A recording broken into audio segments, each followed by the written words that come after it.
1953년 예일대학교의 한 연구팀이 그의 졸업반 학생들을 대상으로 분명한 삶의 목표를 글로 써서 가지고 있는 학생들이 얼마나 되는지 조사했습니다.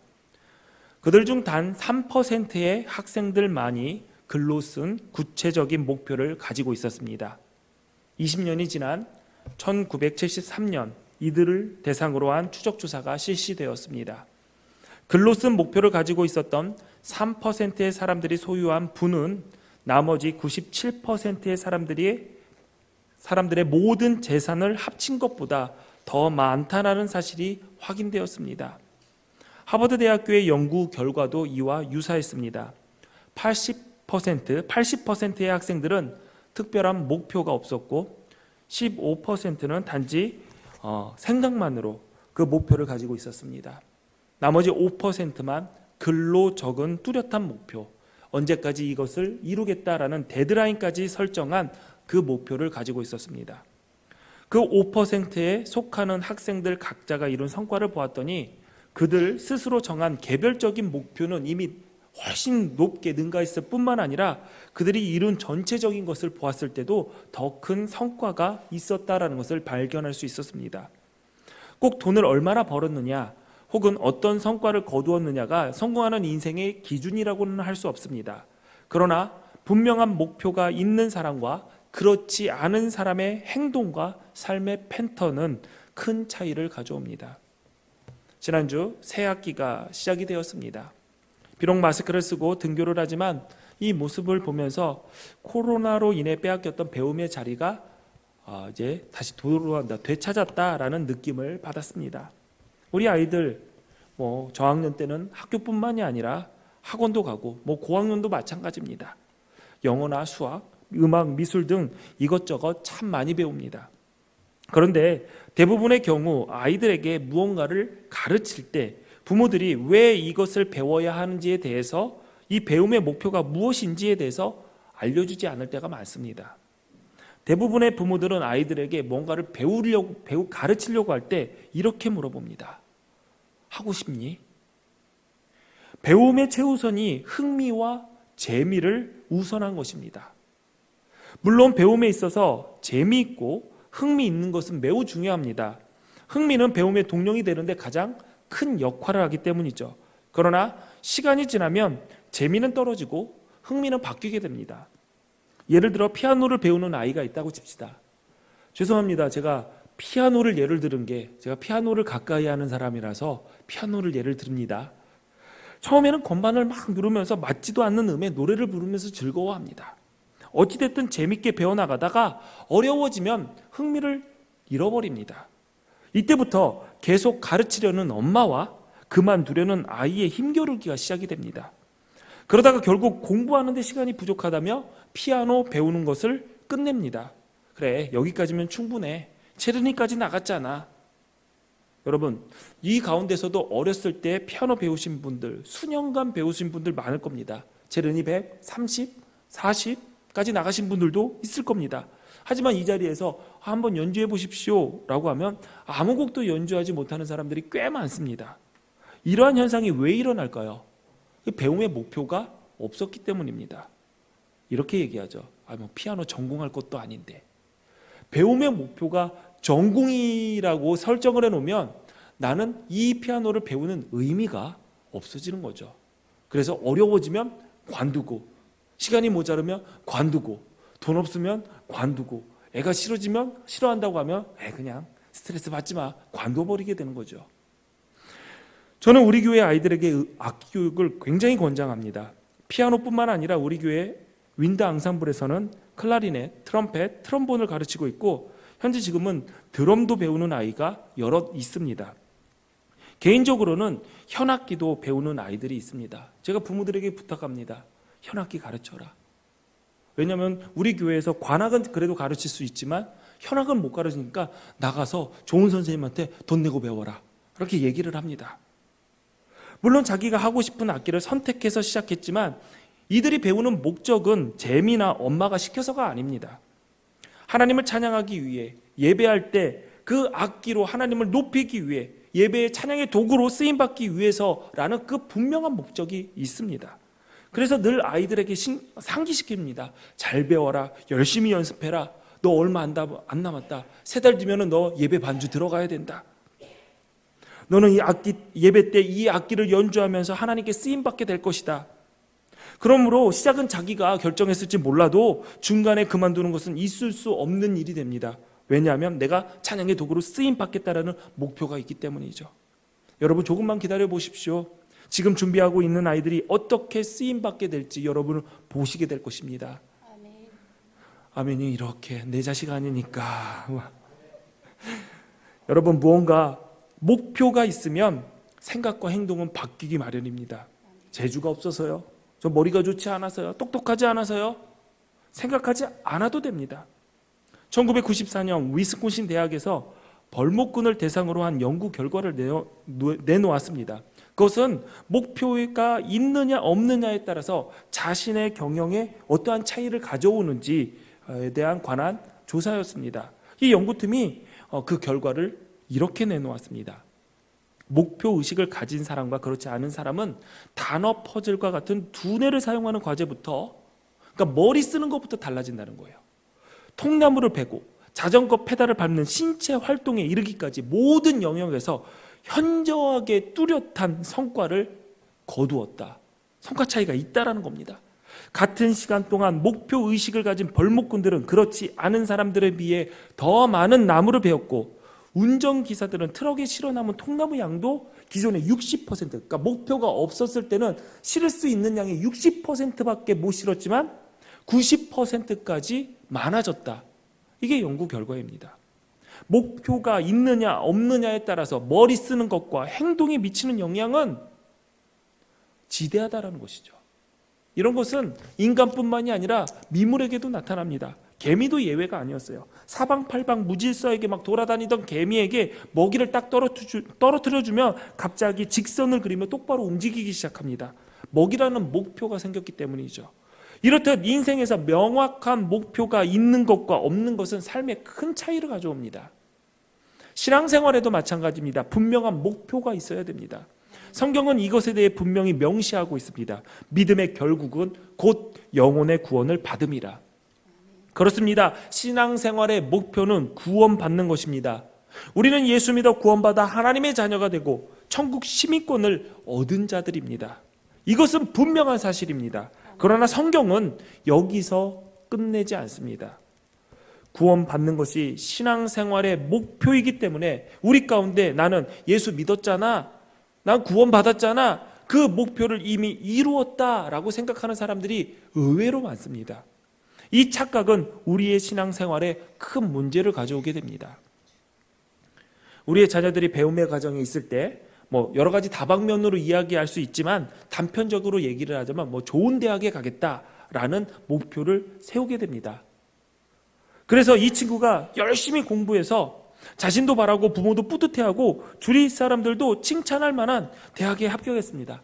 서울대학이라고 하죠. 서울대학에 합격했습니다. 그런데 이 친구가 이렇게 생각합니다. 서울대학교 합격증을 딱 보면서 나는 내 인생의 목표를 이루었구나. 그래서 대학에 들어가자마자 수업은 등한시하고 수업보다 MT를 더 많이 갑니다. 과 MT, 동아리 MT, 심지어 옆반 MT까지 쫓아가고 학교 안에 어디에 뭐가 있는가 보다 학교 밖에 술집이 어디가 안주를 더 많이 주냐, 어디 음식점이 맛있냐, 그거를 더 많이 합니다.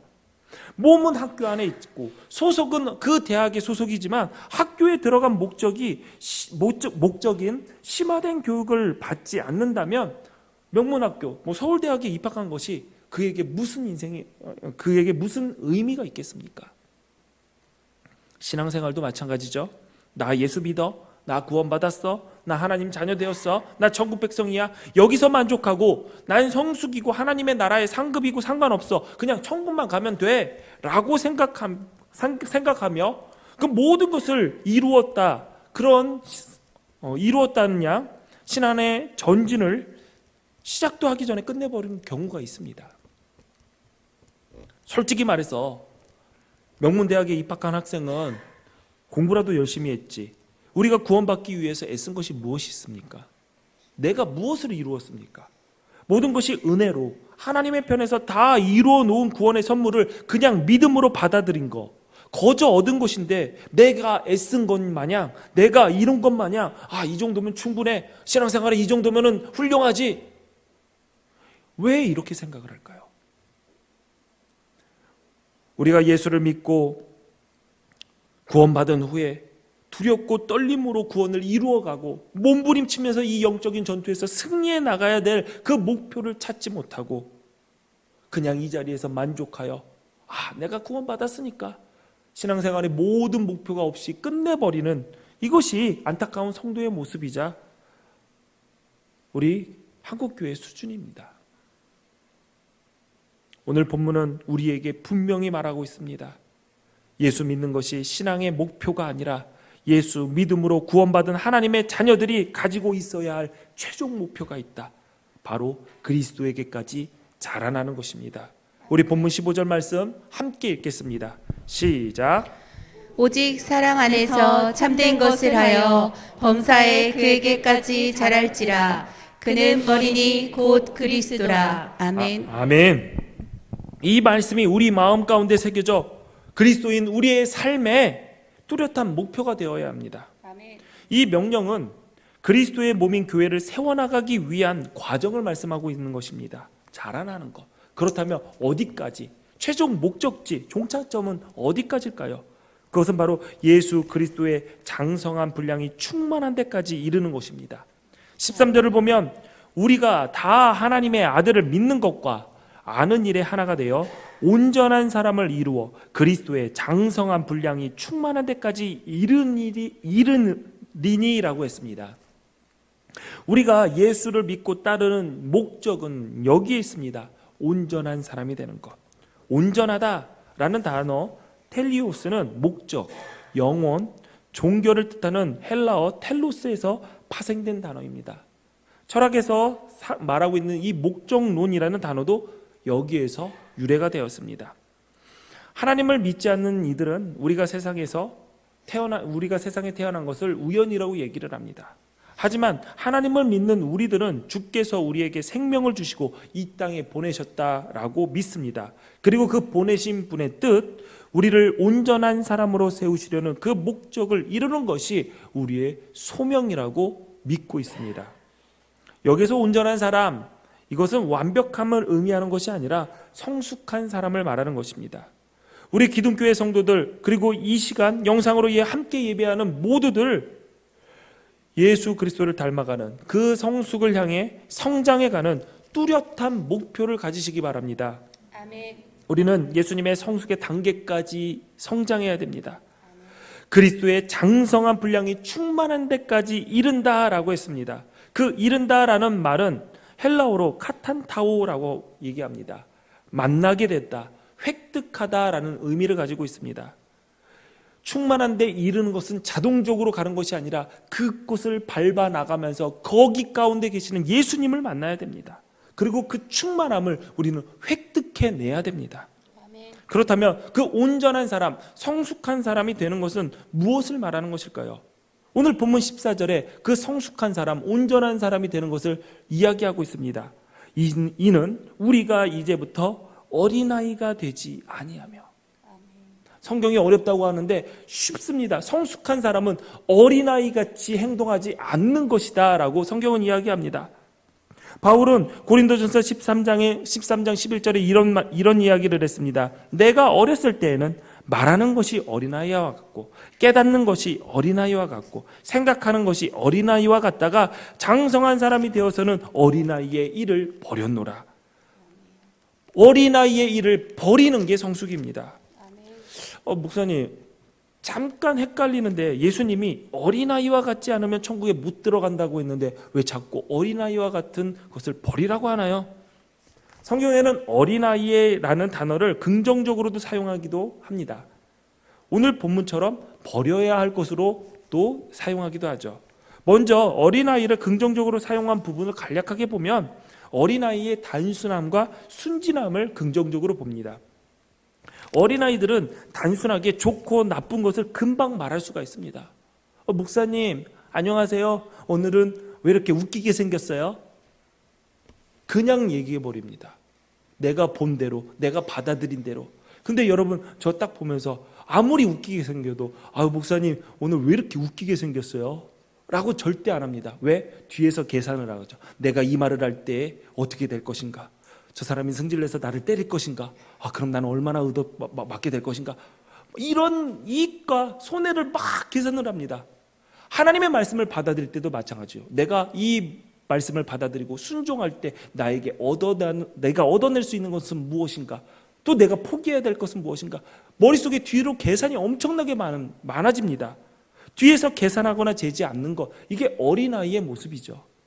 예수님은 이 어린아이와 같이 되라라는 이 말씀을 통해서 단순하게 영적인 부분을 받아들여라, 영적인 통찰력을 가져라, 순전한 믿음을 가져라 라고 말씀하신 것입니다. 반면에 부정적인 어린아이의 모습은 미숙하고 행동이 어설픈 것을 말합니다. 이 어린아이에게 찾을 수 있는 미숙함과 어설픔의 대표적인 것은 바로 자기중심적인 태도이죠. 방금 전에 우리가 읽었던 고린도전서의 말씀, 내가 어렸을 때 말하는 것이 어린아이 같고 깨닫는 것이 어린아이 같고 생각하는 것이 어린아이 같다. 이 어린아이 같다라는 말은 자기중심적으로 생각하고 말하고 깨닫는 것이라고 봐도 무방할 것입니다. 여러분, 운전하실 때 주변에 애들이 있으면 일단 조심하셔야 됩니다. 우리 교회에서 내려가는 그 곳에 놀이터가 있죠. 그리고 산책로가 그 길을 가로지르게 되어 있습니다. 아이들 자전거도 타고요, 인라인도 타고요, 퀵보드도 타고 그냥 나옵니다. 신경 안 씁니다. 그러면 여러분 교회에서 내려가실 때 차로 운전하고 가신다면 조심하셔야 됩니다. 제가 어린이 보호 차량 운전은 안전교육을 받을 때 강사가 이렇게 말을 했습니다. 어린 아이들은 차량의 헤드라이트를 눈으로 착각한다고 합니다. 아이들이 보는 만화에도 버스 헤드라이트를 눈으로 그린 만화가 있습니다. 저도 어렸을 때 제 아이들이 어렸을 때 그 만화를 함께 자주 봤더니 가끔가다 어떤 차가 저를 보면서 웃으면서 오는 것 같더라고요. 이게 기아차 중에 레이라는 차가 하나가 있습니다. 이게 그릴이 이렇게 웃는 것처럼 보이잖아요. 차가 웃고 나한테 웃으면서 오네. 반갑더라고요. 뭐래 빵 비껴 그러지. 여러분 이 아이들도요 그렇게 생각해요. 문제는 뭐냐면 차의 눈과 나의 눈이 마주쳤다고 생각을 하는 거죠. 아, 저 차가 나를 봤구나. 근데 차는 운전자가 봐야지 되죠. 그렇기 때문에 저 차가 나를 봤기 때문에 알아서 내 앞에서 설 것이다 라고 생각을 한답니다. 그래서 아무런 신경도 안 쓰고 그냥 저 차가 쓰겠지 하면서 움직인다라는 거예요. 생각 자체가 나를 중심으로 되는 구조를 가지고 있습니다. 굉장히 이기적이죠.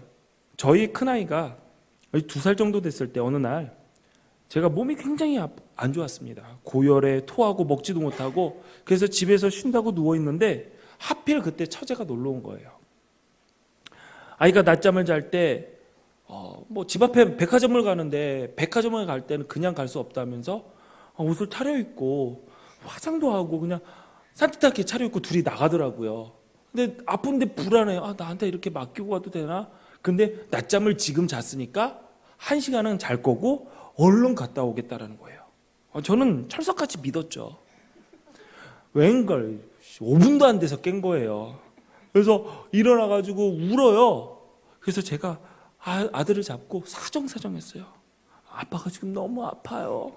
울지 말고 혼자 좀 놀아주면 안 되겠어요? 그랬더니 그 얘기를 듣고 하면서 우는 거예요. 안 놀아준다고. 정말 힘들더라고요. 여름 펄펄 났는데 얘를 어떻게 해야 될지도 모르는 거예요. 배고프니? 말도 못하고 알아듣지도 못하고 그냥 불편하니까 계속 울어요.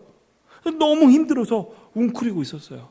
그랬더니 아이가 뒤에서 목을 팔로 싹 감싸더라고요. 순간 깜짝 놀랐어요.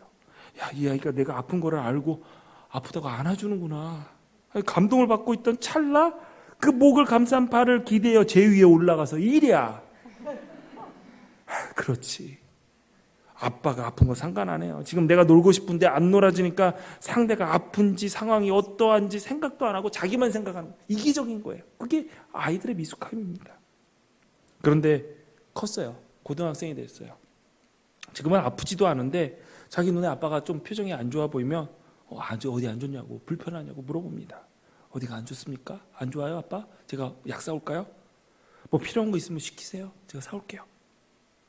엄마가 일 마치고 오늘따라 힘들어 보인다 싶으면 먼저 알아서 식사를 해결한다고 동생들을 데리고 저희 집 앞에 저희 전용 식당이 있습니다. 그 맥도널드라고, 거기를 데리고 가서 아이들 밥을 다 먹이고 와요. 성숙해진 거죠. 이제 부모 생각할 줄 알고 동생 볼 줄 알게 된 겁니다. 자기만 볼 줄 아는 게 아니라. 여러분, 교회 공동체도 마찬가지입니다. 교회는 어린아이와 같은 자기 중심적인 생각과 행동을 벌인 성숙한 성도들이 필요합니다. 우리 교회 주차 공간 넉넉하죠? 여러분 주차하실 때 곤란하셨나요? 다 주차하시는데 아직까지는 문제가 없습니다. 주차할 때 습관적으로 입구에서 가까운 쪽에 주차를 하기 시작하죠. 그리고 늦게 온 순서대로 입구에서 먼 쪽에 주차하게 됩니다. 우리 교회는 주차장 입구에 가까운 데는 판판하게 잘 닦여져 있는 거고요. 좀 멀어질수록 자갈 깔린 주차장입니다. 가장 가까운 곳에 어떤 차가 주차되어야 될까요? 담임 목사 차입니까? 아닙니다. 저는 주일날 제 차 멀리 빼놓습니다. 저는 이렇게 생각합니다. 유모차를 차에서 내려야 하는 차가 가장 가까운 곳에 주차해야 된다고 생각합니다. 생각해 보십시오. 일찍 오는 봉사자들이 주차하기 쉬운 곳에 먼저 차 대놓으면 나중에 자가 깔린 주차장에 차를 대고 울퉁불퉁한 길로 유모차를 밀고 와야 됩니다. 그 울퉁불퉁한 그 길에 유모차를 밀고 오는데 거기에 아이 태울 수 있을까요? 다다다다다다 하면서 애 튕기면서 올 수 없으니까 애를 안아요. 유모차를 한 손으로 밀어요. 짐은 또 얼마나 많으니까 기저귀, 분유. 어른들은 이런 거를 볼 줄 알아야 됩니다. 우리 테리차가 돌밭에 서 있더라고요. 네. 살짝 속상했습니다. 성현이 차는 좋은 데 앉아 있고요. 네. 그럼 또 다음부터 또 저기 성당 앞에다 대지 마시고요. 돌밭에 깔린 데부터 이렇게 천천히, 그리고 여기 앞에 또 우리가 주차할 수 있는 곳입니다. 나보다 더 필요한 곳에게, 필요한 사람들에게 양보할 수 있는 것, 이게 어른들, 성숙한 사람들이 할 수 있는 것이죠. 여러분, 우리 기둥교회 보면 곳곳에 성숙한 분들이 많이 계십니다. 이 공동체의 유익을 위해서 애쓰고 계시는 분들도 너무 많죠. 그래서 감사합니다. 성숙한 사람이 한 명이라도 있다면 그 공동체는 달라집니다. 그런데 오늘 본문은 한 명만이라도 성숙해져라 라고 얘기하고 있지 않습니다. 우리 13절 한번 볼까요? 읽습니다. 시작. 우리가 다 하나님의 아들을 믿는 것과 아는 일에 하나가 되어. 아멘. 아멘. 우리가 다 합니다. 이 말씀은 성도 어느 한 개인을 중심으로 성숙한 교회를 이루어 나갈 수 있다가 아니라는 것을 보여줍니다. 성령께서 하나 되게 하신 것을 힘써 지켜나가기 위해서는 공동체 전체, 즉 우리 모두 다 예수 안에서 하나가 되어 온전한 사람을 이루며 성장해 나가야 됩니다. 아멘. 어린아이의 특징은 귀가 얇아서 잘 속아 넘어가는 거죠. 아이들 속이기는 굉장히 쉽습니다. 이유는 모르는 것이 많기 때문이죠. 한 번은 우리 큰아이가 어릴 때, 죄송합니다. 우리 아이의 큰아이 얘기를 계속해서, 근데 우리 큰아이의 인생을 보면은 참 예화로 쓰기가 참 좋은 그런 삶을 지금까지 살아왔어요. 그래서 제 아들 얘기를 많이 해서 죄송하지만 그래도 한번 들어주시면 감사하겠습니다. 한 번은 우리 큰아이가 어릴 때 옷장에 자주 들어가요. 남자아이 키우면 다들 그럴 거예요. 옷장 안에 들어가는 걸 너무 자주 하길래 어떻게 혼낼 수도 없고 어떻게 하면 이 옷장에 못 들어가게 할까라고 고민하다가 제가 옷장에서 나오는 이 어린아이, 제 큰아이한테 심각한 표정으로, 야, 이 하나 어디 갔다 왔어? 옷장에 들어가면 안 돼. 그 옷장에는 나니아의 세계로 들어가는 문이 있어서 그 세계로 들어가면 집에 못 찾아올 수도 있어 라고 하니까 얘가 깜짝 놀라. 나 몰랐다는 거예요. 옷장이 나니아의 세계로 빠져들어갈 수 있는. 그래서 안 들어가는 거예요. 그 다음부터. 진짜 나 스마트하다. 어떻게 이렇게 아이를 이렇게 훈계할 수 있나. 너무 기쁜 거예요. 근데 웬걸 밤에 애가 자지러지게 우는 거예요. 왜 우나 하고 봤더니 옷장을 보면서 우는 거예요. 나니야 나니야 하면서. 왜 우는가? 나니아의 세계에 끌려 들어갈 것 같아서 무섭다라는 거예요. 어떻게 해요? 얘기했죠. 아빠가 미안해. 너 속였어. 옷장에 나니아 세계에 들어가는 거 없어. 근데 이미 속아버린 그 아들은 나니아의 세계 때문에 며칠 밤마다 옷장을 보면서 울고 옷장 근처도 못 가는 거예요. 엄청 고생했습니다. 그때 아이들이요 굉장히 잘 속아 넘어가요. 그냥 말하면은 속아 넘어가요. 우리 교회 아이들한테도 제가 연예인이었다고 하잖아요. 대부분 믿어요. 목사님 연예인이셨구나. 그러면서 유튜브에 어디 나왔냐는 거예요. 그러면 우리 기독교 유튜버 봐봐 나오잖아. 그럼 진짜네?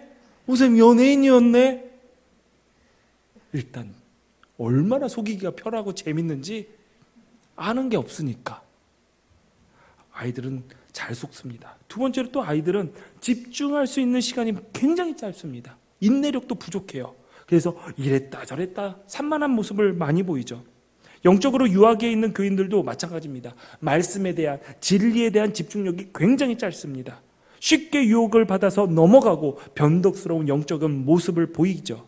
어려운 일 앞에 놓이면 자신이 가진 믿음을 굉장히 쉽게 포기하고 도망가 버립니다. 우리가 사는 세상 영적으로 굉장히 혼미한 공간입니다. 그러므로 우리는 늘 사람의 속임수와 간사한 유혹에 빠져 온갖 교훈과 풍조에 휘둘리지 않도록 정신 차려야 합니다.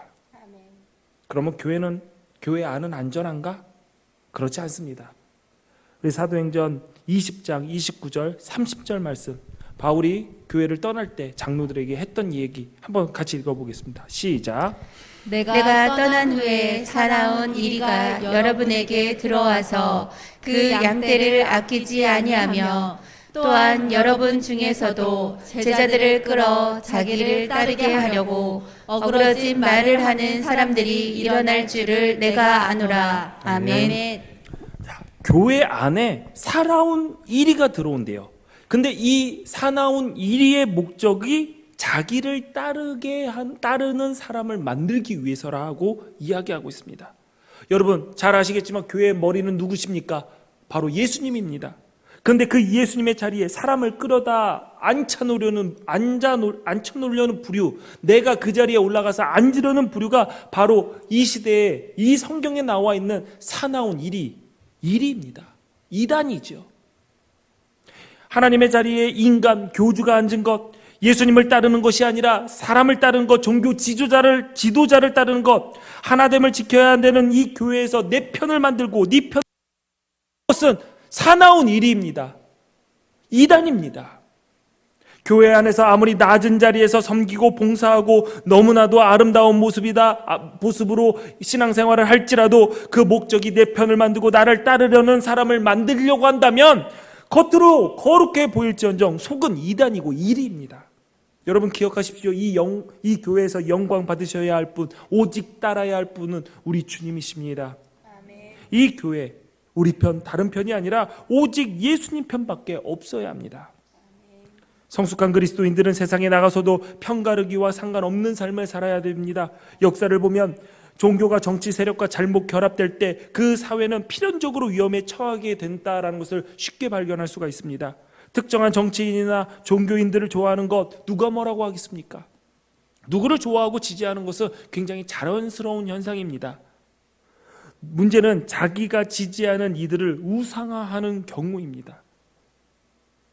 누구나 실수할 수 있고 내가 좋아하고 지지하는 사람도 잘못을 저지르는 한낱 인간에 불과합니다. 그런데 누가 자기를 지지하는 정치인이나 종교인을 비판하면 신성을 모독한 것이냐 분노하고 그 상대를 비난한 상대를 적으로 만드는 이들이 너무나도 많습니다. 교회가 편을 나누고자 하는 그 상대를 품어서 하나를 만들어야 되는데 이 편 나누는 일에 앞장선다면 과연 그 속에 예수님이 계시는지 우리는 찾아볼 수 있는 영적인 분별력이 있어야 됩니다. 여러분 하나됨을 지키는 게 교인입니다. 그리스도인입니다. 누구를 좋아하는 거 개인적으로 좋아하십시오. 그러나 그 내가 좋아하는 사람을 다른 사람이 싫어한다고 그 사람을 적으로 만드는 행위는 하나님께서 기뻐하시는 행위가 아닙니다. 박씨 많이 좋아하십시오. 문씨도 많이 좋아하십시오. 그러나 문씨를 싫어하는 사람이 내 적이 아니라 라는 사실을 분명히 기억하십시오. 여러분들을 통해서 이 사회가 하나됨을 이루어 나간다는 그 목표를 가지십시오. 여러분, 그렇다면 어떻게 해야지 사람의 속임수와 유혹과는 상관없이 흔들리지 않는 견고한 삶을 살 수 있을까요? 오늘 본문은 그리스도를 믿는 것과 아는 것에 다 하나가 되라고 권면하고 있습니다. 믿는 것, 내가 고백하는 신앙의 구체적인 내용이 될 것입니다. 아는 것은 지적인 행동을 말하는 것이 아닙니다. 그 지식을 삶으로 적용해서 체득한 지식, 즉 체험적 지식을 말합니다. 그러므로 여러분들 말씀 묵상하셔야 됩니다. 큐티 하셔야 됩니다.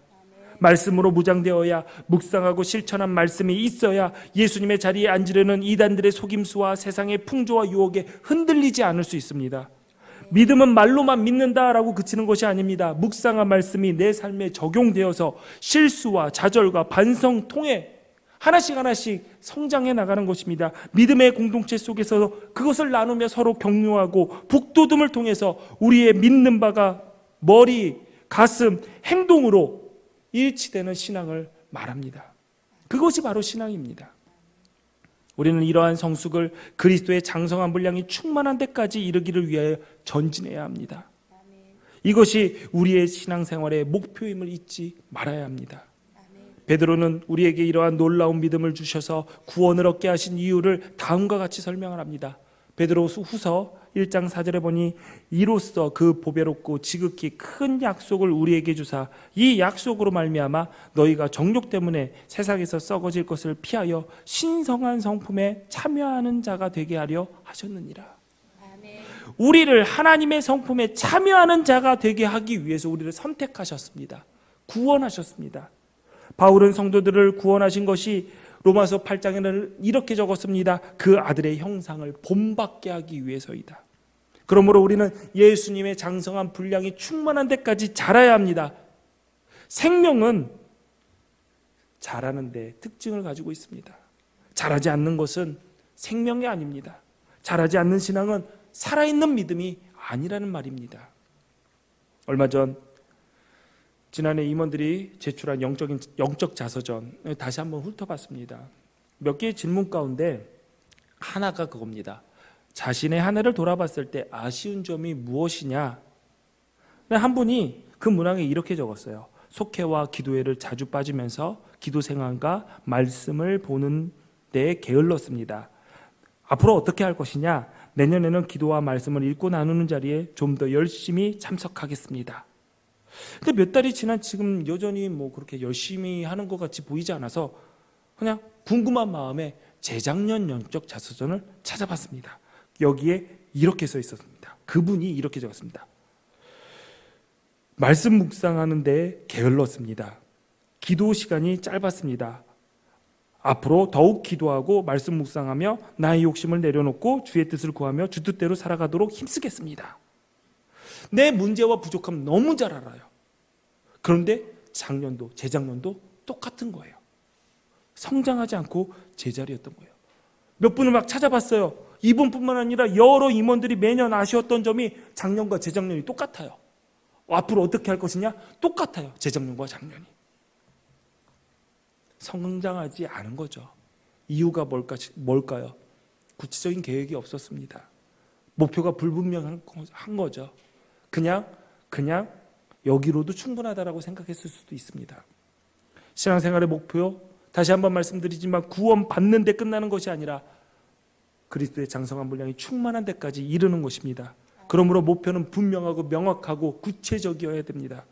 예를 들어 예배의 목표를 세웁니다. 예배당에 들어와 앉아 있는 것이 목표가 아닙니다. 예배의 모든 순서를 통해서 하나님을 높이고 오늘도 강단에서 선포되는 말씀 속에서 하나님의 음성을 들으며 내 영혼의 양식으로 삼는 것이 이 예배의 목표입니다. 최소한 여기까지는 와야 됩니다. 그런데 예배의 목표를 예배당에 들어와 앉아 있는 것, 참석하는 것으로 설정해 버리면 예배당에 들어와서 앉아 있을 때 모든 것이 이루어진 것이 돼 버립니다. 그래서 앉아서 자는 겁니다. 딴 생각하는 것이죠. 이미 이루었으니까, 나는 앉았으니까, 예배에 참석하고 있으니까. 어떤 분은 이런 경우도 있어요. 건물 안으로 들어오는 것까지가 주일 성수의 목표입니다. 그러니까 예배당에 들어와서 예배는 참석하지 않고 식당에, 복도에, 애들 예배 드리는 문 밖에서 서성거려요. 그 자리에 앉아서 핸드폰을 보고 있어요. 그러다가 집에 돌아갑니다. 예전에는 밥만 먹고 가더라고요. 지금은 밥은 안 먹으니까 그렇게 나가요. 너무 안타까워요. 온라인으로 예배하셔도 마찬가지입니다. 온라인 예배에 접속하셔서 틀어놓는 것이 목표가 아니라 비록 몸은 떨어졌지만 이 순간에도 예배를 통해서 하나로 연결하시는 성령 안에서 하나님을 우리와 함께 만나는 것이 온라인 예배의 목표가 되어야 됩니다. 분명한 목표가 있어야 돼요. 이 목표를 세우고 중도에 포기하는 경우도 생기겠지요. 대부분 합당한 이유를 댑니다. 그런데 잘 생각해 보면 합당한 이유라기보다 변명에 가깝습니다. 일찍 일어나 운동하기로 약속했는데 스스로 결단을 합니다. 지키지 못하면 이유를 대지요. 어제 너무 늦게 자서 몸이 안 좋아. 오늘 비가 와서 알람을 안 틀어놨네. 여러 가지 이유를 댑니다. 우리가 세웠던 목표를 마무리 짓지 못하는 습관을 갖고 있다면 이 변명, 이유에 대한 강력한 대비책도 만들어야 됩니다. 우리는 무언가를 하지 못했을 때 변명, 이유를 댑니다. 제가 이것 때문에 하지 못했어요. 이것 때문에 못했어요. 하지만 이것 때문에 못한 이유의 그 변명에 대한, 이유에 대한 대비책도 있어야 되는 것이죠. 돌발 상황, 변명거리, 이런 상황이 됐을 때 나는 어떤 변명을 댈 것인가, 어떤 이유를 댈 것인가 모두 나열합니다. 그리고 그에 대한 대비책까지 강구하는 것이죠. 매일 아침 하루를 시작하기 전에 30분 말씀을 묵상하고 기도한 후에 하루를 시작하겠다. 이 영성생활의 계획을 짜놓고 실천하지 못할 때 우리의 변명은 무엇인가요? 대부분 바빠서, 시간이 없어서, 아침에 너무 바쁘죠. 아침에 30분은요 오후에 3시간과 맞먹습니다. 그럼 어떻게 해야 되죠? 바빠서 시간이 없어서라는 변명을 내가 내놓는다면 대비책이 있어야 됩니다. 조금 일찍 일어난다. 아니면은 핸드폰 보는 시간을 큐티책을 편다. 이런 대비책이 있어야 됩니다. 큐티책이 없어서 잘 못해요. 성경을 보는데 자꾸 그 본문을 잊어버리고 못하고 있어요. 이런 이유면은 바로 구독 신청을 한다는 게 대비책이 될 수 있겠죠. 큐티하는 걸 자꾸 잃어버려요. 그러면 어떻게 해야 돼요? 가장 잘 보이는 곳에 큐티책을 펴놓으면 됩니다. 무슨 말인지 잘 몰라서요. 어려워서 재미가 없어서 못하겠어요. 그럼 속정이나 교육자에게 도움을 청한다?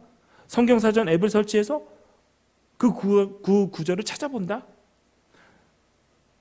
여러분, 영적인 성숙을 돌발 상황에 따라서 바뀌는 그 우연에 맡길 수 없습니다. 너무 중요한 거기 때문에 대비해야 됩니다. 해도 되고 안 해도 되고 그럼 어쩔 수 없는 것이면 이런 대비책 필요가 없습니다. 그러나 꼭 해야 되는 것이기 때문에 기필코 우리는 그리스도의 장성한 분량까지 이르러야 되기 때문에 이러한 대비책, 확실한 대비책도 있어야 됩니다. 집에 가셔서 여러분 다 해보시기를 바랍니다. 마지막으로 기억할 것, 성숙은 모든 부분에서 이루어야 됩니다. 우리 15절 다시 보겠습니다. 시작. 오직 사랑 안에서 참된 것을 하여 범사에 그에게까지 자랄지라. 그는 머리니 곧 그리스도라. 아멘. 자, 내가 어느 부분에 좀 성숙한 것 같아요. 근데 다른 부분은 어린아이와 같다면 그것은 성숙한 것이 아닙니다. 성경은 분명히 얘기합니다. 범사에, 모든 일에. 내가 말씀 묵상은 잘해요. 근데 공동체 안에서 나눔을 못해요. 그럼 성숙한 거 아니에요. 잘해야 돼요. 반대의 경우도 마찬가지입니다. 나눔은 잘하는데 이 나눔 속에서 입술에 절제가 부족해요. 입이 다 튀어나와요. 하고 싶은 말 다 튀어나와요. 그러면은 성숙하기 위해서 전진해 나가야 됩니다. 내가 어떤 점이 부족한지 잘 분별하고 성숙을 위해서 분발하셔서 모든 일에 범사에 성숙을 이루시기를 바랍니다. 아멘. 과연 그러면 이 목표, 그리스도의 장성한 분량이 충만한 데까지 이르는 게 가능한 목표일까? 이 자리에 앉아 계신 저를 포함해서 여러분들 가운데 쉽게 가능하다고 답할 사람이 누가 있겠습니까? 사도 바울도 로마서 7장에 이렇게 얘기했습니다. 내 속사람으로는 하나님의 법을 즐거워하되 내 지체 속에 한 다른 법이 내 마음의 법과 싸워 내 지체 속에 있는 죄의 법으로 나를 사로잡는 것을 보는도다. 오라 나는 공고한 사람이로다. 이 사망의 몸에서 누가 나를 건져내려. 바울도 그랬잖아요.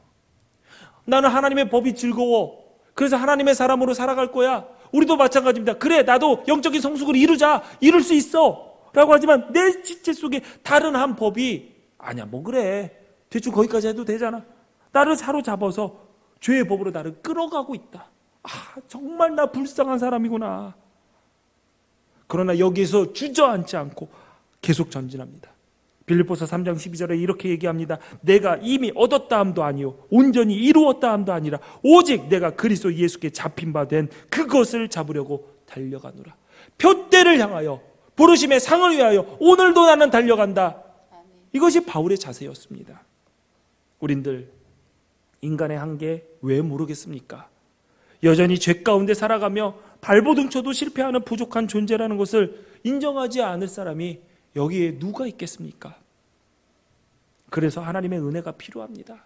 그래서 우리가 기도해야 합니다.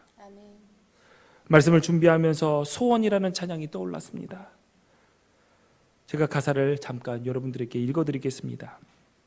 삶의 작은 일에도 그 마음을 알기 원하네. 그 길, 그 좁은 길로 가기 원해. 나의 작음을 알고 그분의 크심을 알며 소망, 그 깊은 길로 가기 원하네. 삶의 한 절이라도 그분을 닮기 원하네. 사랑, 그 높은 길로 가기 원하네.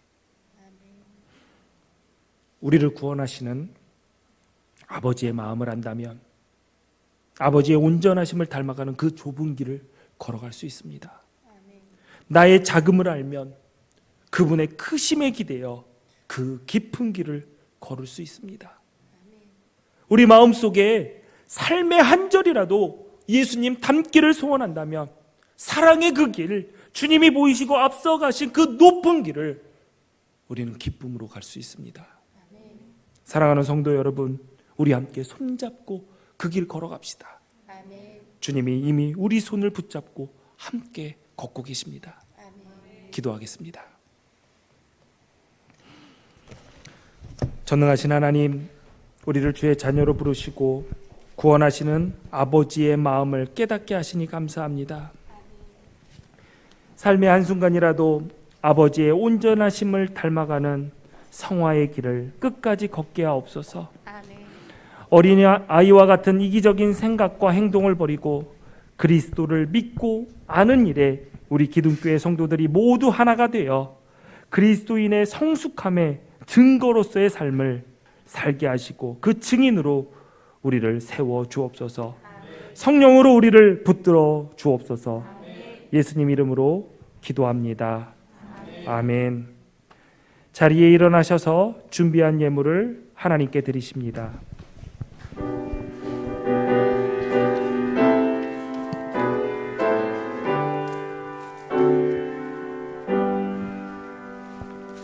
모든 것이 주께로부터 왔으니 이 예물을 주께 드리나이다.